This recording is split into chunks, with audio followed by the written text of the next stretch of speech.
ધોરણ 8 વિષય ગણિત ચેપ્ટર નંબર 1 સમય સંખ્યાઓ એક્ઝામ્પલ નંબર 1 છે જેમાં 3/7 વત્તા કૌંસની અંદર -6/11 વત્તા કૌંસના અંદર -8/21 વત્તા કૌંસના અંદર 5/22 ની કિંમત શોધો।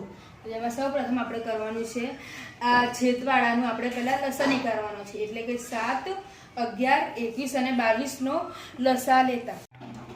હવે આપણે કરવાનું છે આપણે અહીંયા લસા લઈ લીધો છે તો એના પ્રમાણે આપણે લસા કરવાનો છે। તો પહેલા અહીંયા 7 11 21 અને 22 છે તો જેમ આપણે એમાં 7 નો લસા લેશું એટલે 7 1 7 જ થઈ જશે એટલે એમાં લસા 7 આવે છે। પછી 11 માં 11 1 11 જ થઈ જશે। પછી રહ્યું શું છે 21 અને 22। તો આનું સરળ રીતે આપણે લસા લેવું હોય તો એની આ રીત છે। તો હવે આપણે આગળ વધીએ તો આપણે 7 અને 11 એવા ને એવા લખી દેવાના। હવે શું કરવાનું 21 અને 22 ને તો પહેલા આપણે 21 લેવાનું એટલે કૌંસમાં કરવાના 7 ગુણ્યા 3 એટલે 7 તારી 21 થાય તો 21 ની લખવાના 7 ગુણ્યા 3 લખી દેવાનું। પછી બીજા કૌંસમાં 22 રહ્યા તો 11 દુ 22 એટલે કે 11 દુ 22 થાય એટલે આપણે 11 ગુણ્યા 2 કરી દેવાના એટલે એ થઈ જાય। હવે આ થઈ ગયું। હવે આપણે અહીંયા કોમન નીકળવાના છે સરખું સરખું જેમ કે અહીંયા 7 2 વખત છે તો આપણે એક જ વખત લેવાનો। પછી 11 પણ 2 વખત છે તો આપણે એ પણ એક વખત લેવાનો અને અહીંયા 3 અને 2 એક જ વખત છે એટલે આપણે એક એક વખત લઈ લેવાનો। હવે આ બધા વચ્ચે ગુણાકારનો સંબંધ છે એટલે આપણે ગુણાકારમાં લખી દેવાનો એટલે કે 7 ગુણ્યા 11 ગુણ્યા 3 ગુણ્યા 2। હવે આપણે 7 ગુણ્યા 11 કરીશું એટલે 77 આવી જશે ગુણ્યા કરી દેવાના આપણે 3 દુ 6 એટલે 6 આવી ગયા। 77 ગુણ્યા 6 કરીશું એટલે કે 6 7 42 એટલે 42 ની વધી પડી 2 42 ની 2 વધી પડી 4 ફરીથી 6 7 42 42 વત્તા 4 કરીશું એટલે 462 આવી જશે એટલે આપણો લસા આવશે 462।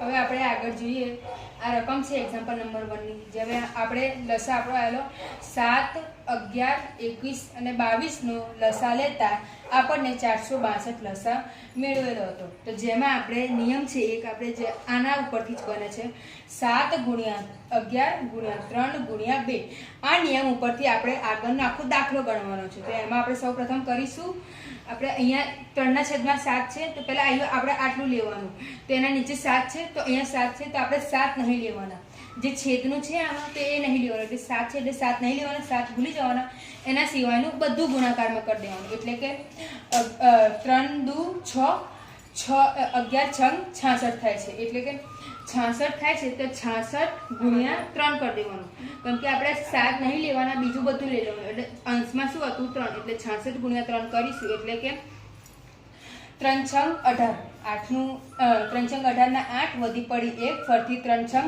18 વત્તા 1 19 એટલે 198 આપણો જવાબ આવે છે એમાં એટલે આપણે 198 અંશમાં લખવાનું અને છેદમાં 462 જે આપણો લસા હતો। હવે વત્તા છે તો વત્તા કરી દેવાનું કાઉન્સ કરીને હવે આપણે અંશ અને છેદમાં જોવાનું જે છે -6 ના છેદમાં 11 છે 11 છે તો અહીંયા 11 છે તો આપણે 11 નહીં લેવાનું બીજું બધું લઈ લેવાનું એટલે કે 11 સિવાયનું 3 દુ 6 અને 6 7 42 એટલે કે 42 ગુણ્યા 6 કરવાના આપણને। 42 ગુણ્યા 6 કરીશું એટલે કે 6 દુ 12 12 નું 2 વધી પડી 1 અને 6 ચોક 24 વત્તા 1 25 થઈ જાય એટલે 252 આવે છે એટલે આપણે 252 લખી દેવાના પણ અહીંયા માઇનસમાં હતા 6 એટલે આપણે માઇનસમાં લખવાનું એટલે -252 ના છેદમાં 462 જે આપણો લસા હતો।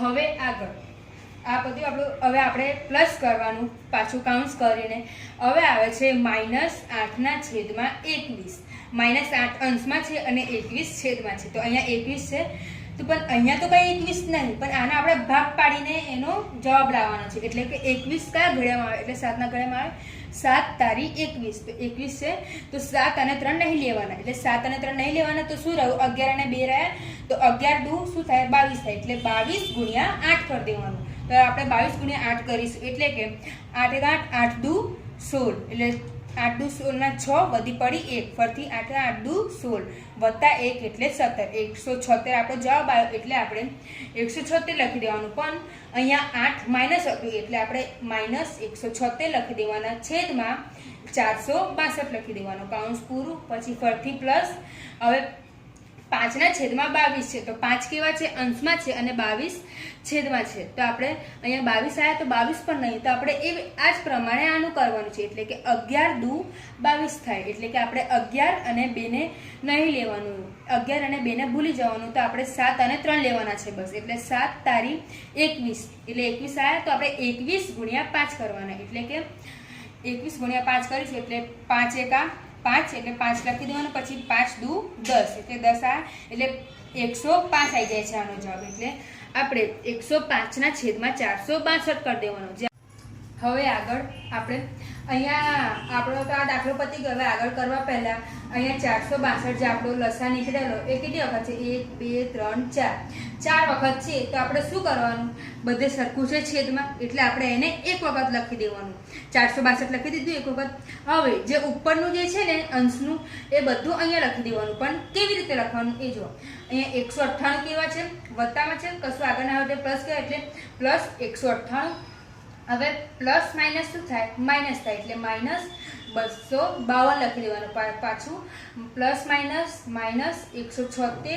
હવે અહીંયા 105 ની આગળ શું છે? પ્લસ, કશું ના હોય તો એટલે પ્લસ પ્લસ પ્લસ થાય. એટલે પ્લસ 105 ના છેદમાં 462 કરી દેવાનું. હવે સૌ પ્રથમ પહેલા આપણે આ ભૂલી જવાનું, આ બેનું કરીશું. એટલે કે પ્લસ માઇનસ શું થાય? માઇનસ થાય. એટલે કે 198 માંથી 252 માંથી 198 બાદ કરતા. એટલે કે અહીંયા હવે આપણે કરવાનું છે 2 માંથી 8 જાય ના જાય, એટલે 2 ની દશક લઈ લેવાની. એટલે કે 12 થઈ જશે. એટલે 12 માંથી 8 જશે એટલે રહ્યા 4. હવે અહીંયા દશક લીધી, અહીંયા એટલે એક ઓછું કરવું પડે. એટલે અહીંયા 5 હતા તો 5 ના 4 કરી દેવાનું. તો 4 માંથી 9 જાય ના જાય, એટલે ફરતી દશક લેવી પડે. એટલે કે 14 થઈ જાય. તો આપણે 14 માંથી 9 જાય એટલે રહે 5. હવે અહીંયા આપણે ફરતી દશક લીધી તો એક ઓછું કરી દેવાનું. એટલે 2 હતા તો 1 થઈ ગયો, તો 1 માંથી 1 જાય એટલે 0 થઈ જાય. એટલે આવ્યો આપણો 54 જવાબ આવ્યો. તો આપણે 54 લખી દેવાનું. પણ કેવો લખવાનું? માઇનસ લખવાનું, કારણ કે 198 પ્લસમાં છે અને 252 માઇનસમાં છે. તો હંમેશા આપણે મોટી સંખ્યાનું ચિહ્ન લખવાનું. એટલે મોટી સંખ્યા છે 252 માઇનસ, એટલે માઇનસ 54 આવી ગયું. હવે આ પતી ગયું. હવે આપણે આ બંનેનું કરવાનું. એટલે માઇનસ પ્લસ માઇનસ થઈ જાય. એટલે કે 176 માંથી 105 બાદ કરતા. તો આપણે કરીશું 6 માંથી 5 જાય એટલે કે 1 રહ્યા, 7 ના 7 આવી જશે, 1 માંથી 1 જાય એટલે 0. એટલે આયા 71 જવાબ આવ્યો આપણે. તો આપણે ફરીથી અહીંયા 71 લખ્યું અને પાછું 1 થશે. એટલે કે 176 કેવા છે? માઇનસ અને 105 પ્લસ. તો હંમેશા મોટી સંખ્યાનું ચિહ્ન આવશે. એટલે કે 176 માઇનસ છે એટલે માઇનસ લખી દેવાનું. છેદમાં 462 હતા તો 462 લખી દેવાનું, જે આપણો એલસીએમ હતો. હવે આપણે માઇનસ માઇનસ શું થાય? એટલે પ્લસ થાય. એટલે કે 54 વત્તા 71 કરી દેવાનું. એટલે કે 54 વત્તા 71 કરીશું એટલે કે 4 વત્તા 1 એટલે 5 અને 7 વત્તા 5 કરીશું એટલે કે 12 આવશે. એટલે આપણો જવાબ છે 125. તો આપણે 125 લખી દેવાનો. હવે આપણે આમાં પણ જોવાનું મોટી સંખ્યા કઈ છે? તો મોટી સંખ્યા છે 71 અને 54 નાની છે. તો બંનેનો ચિહ્ન શું છે? માઇનસ છે. એટલે કે 71 મોટી સંખ્યા એટલે એનું માઇનસ ચિહ્ન લખી દેવાનું. એટલે માઇનસ 125 ના છેદમાં 462 એ આપણો ફાઇનલ જવાબ.